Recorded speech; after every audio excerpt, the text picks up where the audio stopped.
তুরস্কের দোকানে ঝুলে থাকা এই জিনিসগুলো আসলে কি? আসলে এগুলো গরুর মাংস সংরক্ষণ করার জন্য আগেরকার দিনে মশলা মাখিয়ে এভাবে রোদ্রে শুকানো হতো, ফলে মাংসগুলো বহুদিন পর্যন্ত ভালো থাকতো।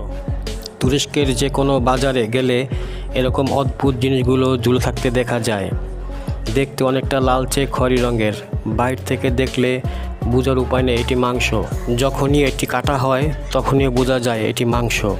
অদ্ভুত দেখতে এই খাবারটির নাম পাস্তিরমা। এটি মাংস সংরক্ষণের প্রাচীন ও সুস্বাদু পদ্ধতি। প্রাচীনকালে ফ্রিজ ছিল না, তাই তখন মানুষ এভাবেই মাংস সংরক্ষণ করত মাসের পর মাস। এটি মূলত লবণ দিয়ে এবং বিভিন্ন মশলার প্রলেপ দিয়ে সংরক্ষণ করা হয়। ভিডিওটি দেখতে থাকুন কিভাবে মাংস প্রসেস করে।